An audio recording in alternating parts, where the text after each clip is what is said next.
Venez vous relooker chez Luminel. Salon de beauté Luminel vous présente le journal. Luminel, osez être la plus belle.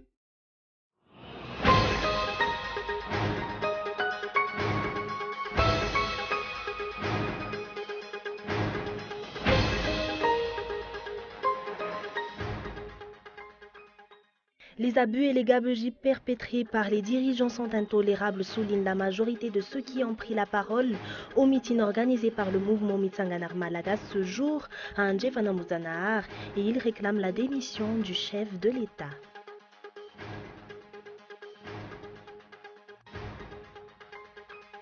L'éclipse annulaire de soleil se produira le 1er septembre prochain. Jusqu'ici, les clients ne se bousculent pas pour se procurer des lunettes spéciales éclipse. Le manque de sensibilisation et le retard de l'approvisionnement en lunettes spéciales sont pointés du doigt.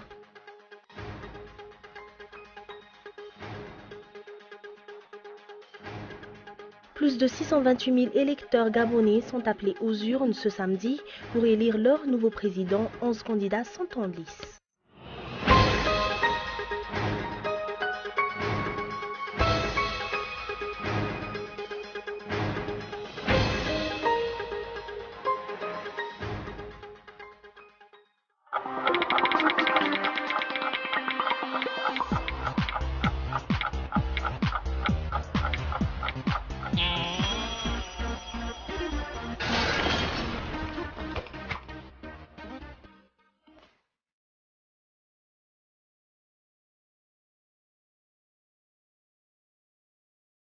Venez vous relooker chez Luminel. Luminel, coiffure tendance, extension cheveux, coloration, lissage brésilien, maquillage, extension cils. Pédicure, manicure, onglerie. Luminel Béorirk vers escalier 1 4 foot. L'avant center, 4e étage, box 418. Luminel, osez être la plus belle.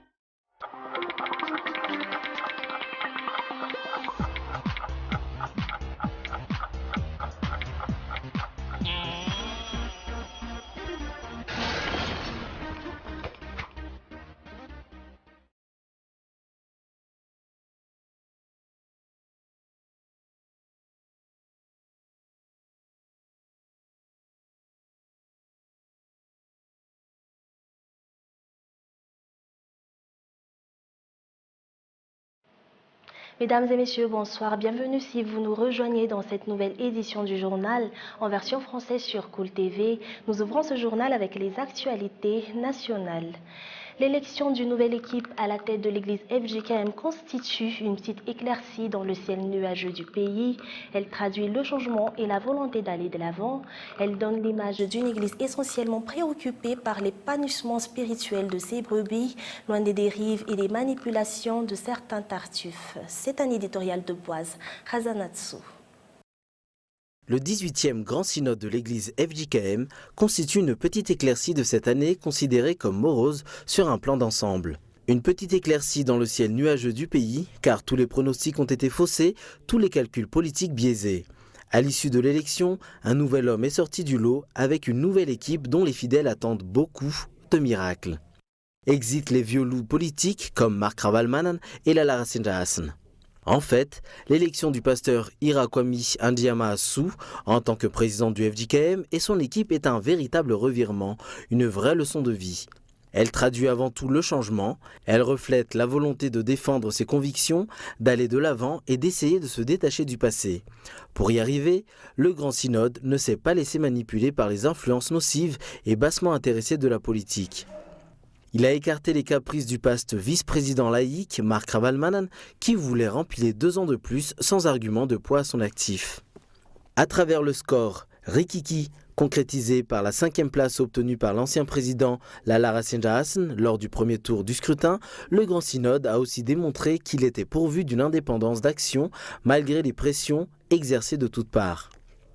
Par cette élection, le Grand Synode, dont le nombre de membres a été porté de 80 à 100, a pu démontrer que rien n'était immuable. Écarter d'un revers de la main l'ancienne équipe et fonder tous les espoirs sur une nouvelle équipe est un grand pas en avant. Les fidèles FJKM attendent beaucoup de cette nouvelle équipe, dirigée par le pasteur Irakwami Ndiama-Assou, notamment la séparation effective de l'Église et de l'exercice du pouvoir étatique. Cette élection peut en effet être ressentie comme un nouveau souffle pour l'Église et ses fidèles qui pourront désormais vaquer à leurs occupations originelles, prier, prier, prier. Au-delà de cette élection proprement dite, le monde a perçu un sursaut d'orgueil dans cette démarche de l'église FJKM. Sa réelle volonté de donner à l'église FJKM son image d'antan, l'image d'une église essentiellement préoccupée par l'épanouissement spirituel de ses brebis, loin des dérives et des manipulations de certains tartuffes qui ne respectent ni la loi des hommes, ni la loi de Dieu. Malgré ce, d'un tour de passe-passe dont il est le seul à avoir le secret, Marc Ravalman a quand même réussi à s'accaparer la direction du comité de préparation du 50e anniversaire du FJKM en 2018. Soif du pouvoir, quand tu nous tiens. La majorité de ceux qui ont pris la parole au meeting organisé par le mouvement Mitsanganar Malaga ce jour à Ndjefanambouzanar ont réclamé la démission du chef de l'État. Les abus et les gabégies perpétrés par les dirigeants sont intolérables, souligne-t-il. Des dirigeants qui n'écoutent même pas les doléances de la population. Gaëtan Andjiatslav. Pauvreté et corruption galopante, famine dans le sud, niveau d'insécurité alarmant, meurtres et assassinats en hausse, vol de bovidés en recrudescence, chômage en nette progression, trafic des richesses naturelles, délestage interminable, vente de terres aux étrangers. Autant de problèmes qui font souffrir depuis des mois la population malgache, mais les dirigeants ne réagissent pas et n'écoutent même pas les doléances de la population face à l'inertie des tenants du pouvoir. Le parti Antouk politique Amadiou n'y est pas allé par 4 chemins pour réclamer le départ du chef de l'État. Nous demandons respectueusement et forçant gentiment le président Eri Radjonarmapian à démissionner, car il a failli à ses tâches.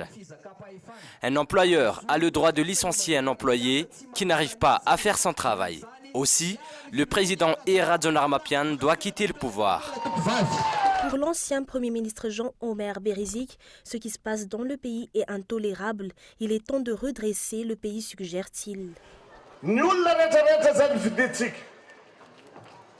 Toutes les personnes que nous avons élues et qui nous ont promis d'apporter le développement, mais qui n'ont pas honoré leurs promesses, ne méritent plus notre confiance et ne doivent plus rester à leur place. Nous lançons un appel à tous les Malgaches. Levez-vous, défendez vos droits, votre patrie, vos richesses. Le président national du parti Malagasy Meramieng a terminé la série d'allocutions. Il a remercié tous ceux qui sont venus assister au meeting d'aujourd'hui et a profité de l'occasion pour adresser un message au chef d'État.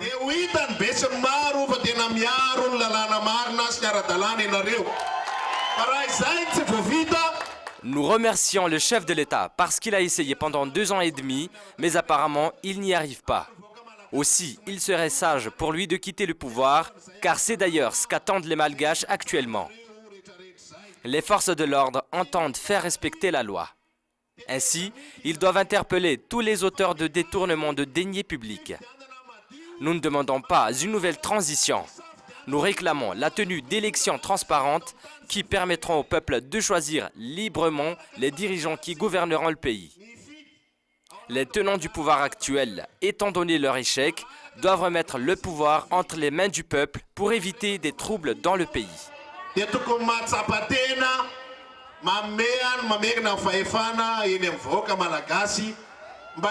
Le meeting organisé ce jour pour le mouvement Mitsanganar Malagasy a drainé environ 3000 personnes. D'autres actions sont à prévoir. Il appartient aux Malgaches de juger les dirigeants s'ils font des abus, ne respectent pas leurs promesses ou encore ne gouvernent pas le pays comme il se doit, affirmer ce jour à la presse le président national du parti Malagasy Meramieng, Adzu Andjanen Arvelu. Selon lui, face aux nombreuses doléances formulées chaque jour par la population et multiples violations de la Constitution, les dirigeants doivent prendre conscience que rien ne va plus dans le pays. Le numéro 1 du MMM précise que seul le respect des lois en vigueur garantira la stabilité et le développement du pays. Les détails. Depuis des mois, les critiques fusent de toutes parts face à la mauvaise gestion du pays par les dirigeants actuels. Ce qui se passe à Madagascar dépasse l'entendement selon le président national du parti Malagas Miaramieng, Adzo Andrade, et une solution doit impérativement être trouvée. Selon lui, les dirigeants doivent prendre conscience que rien ne va plus dans le pays.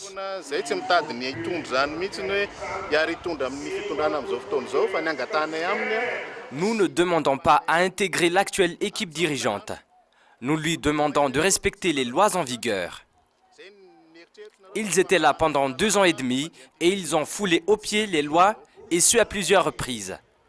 Le non-respect de la loi qui n'a pourtant rien donné. C'est pour toutes ces raisons que les Malagas ont décidé de se lever. Certaines personnes disent qu'il faudrait attendre 2018. La population a faim. Elle ne pourra tenir jusqu'en 2018. Nous appelons d'ailleurs tous les Malagas à se lever parce que rien ne va dans le pays.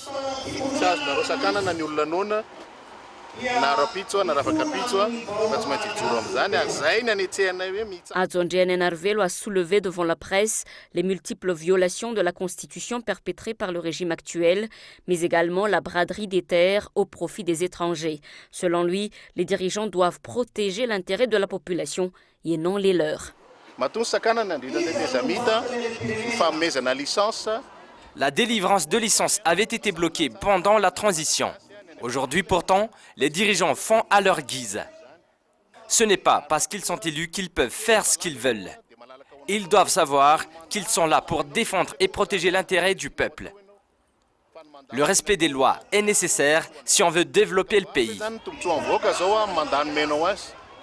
Le président national du parti Malagas Miaramieng martèle ainsi que seul le retour au respect des lois en vigueur garantira le développement et la stabilité dans le pays. Une hausse d'environ 10% du prix des produits tels que l'huile, la farine ou encore le sucre est constatée actuellement comparée à l'année dernière. En décembre 2015, un litre d'huile s'achetait environ 4 000 ariars. Actuellement, il s'achète à 5 500 ariars. Si 1 kg de sucre coûtait 2 000 ariars auparavant, aujourd'hui, il se négocie à 2 300 ariars. Les prix des légumes ont également augmenté, ont fait savoir les commerçants. La politique économique actuelle ne fonctionne pas comme il faut et c'est ce qui génère cette instabilité des prix. Selon un économiste, les prix des produits comme les PPN cessent d'augmenter alors que le niveau de la population malgache ne s'améliore pas. Mais également dans l'actualité, les sensibilisations relatives à l'importance du port de lunettes spéciales pour observer l'éclipse annulaire de soleil du 1er septembre sont largement insuffisantes.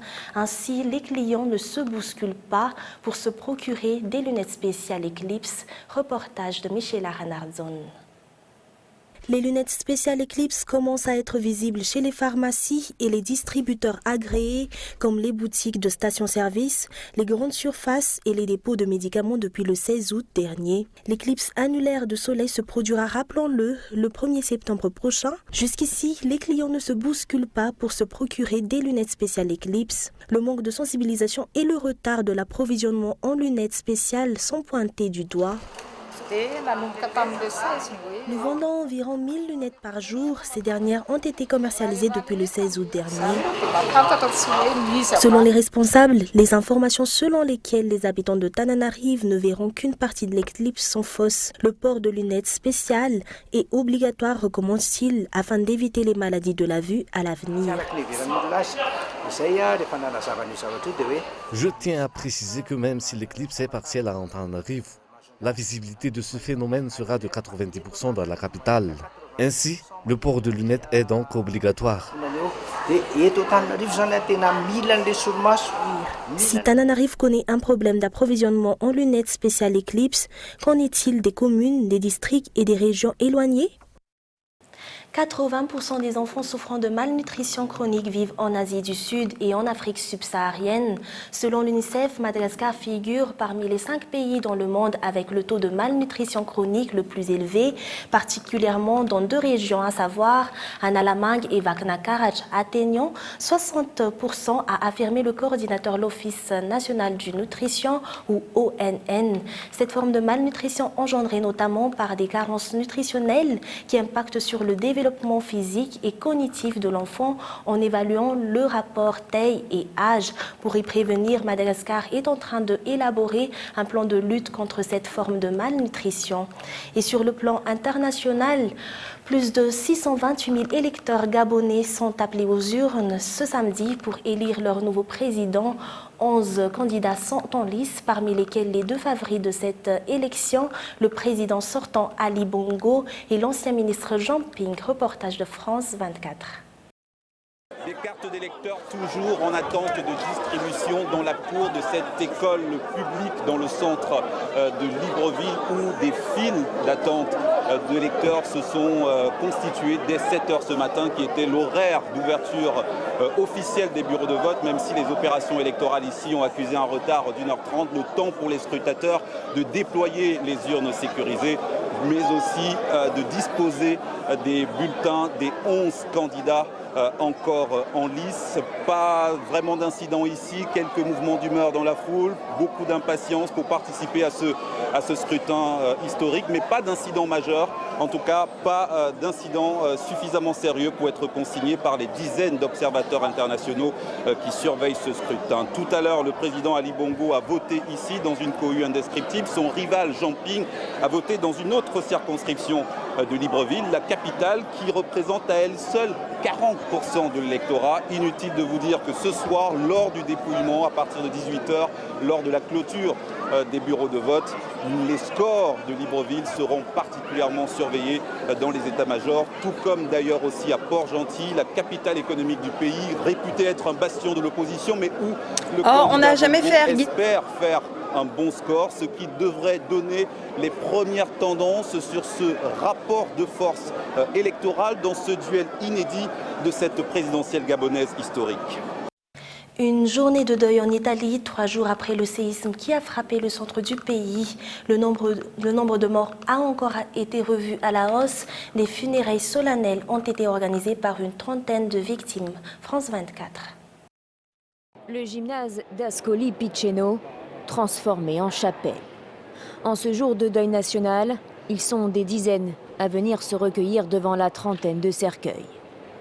Dans celui en blanc, le corps de Giulia, une fillette qui a protégé sa petite sœur, sortie vivante des décombres à Pescara del Tronto. Le petit village a quasiment été rayé de la carte.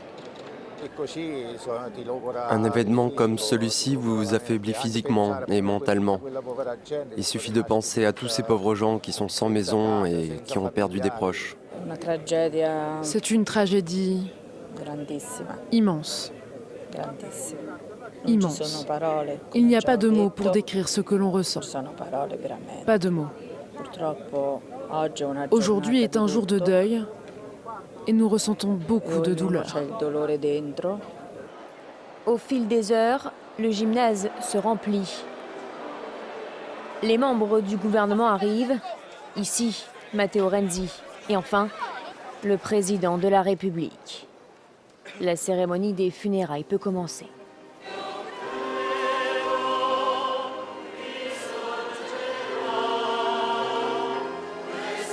Puis archevêques et évêques font leur entrée. C'est Monseigneur Giovanni d'Ercole qui officie. En cette journée, nous souffrons ensemble, nous espérons ensemble, nous pleurons ensemble.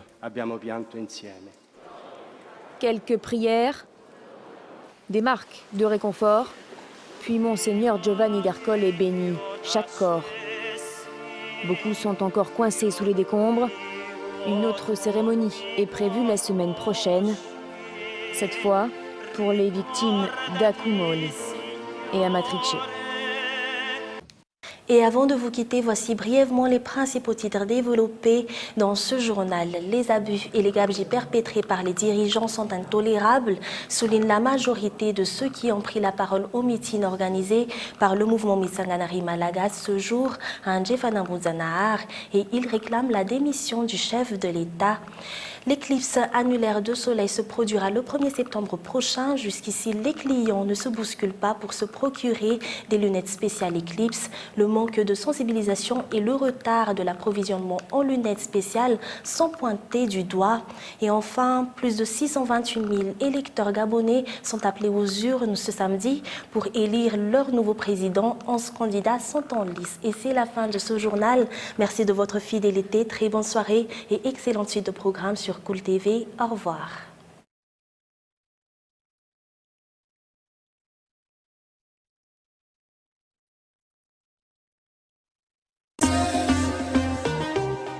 Venez vous relooker chez Luminel. Le journal vous a été présenté par Salon de beauté Luminel. Luminel, osez être la plus belle.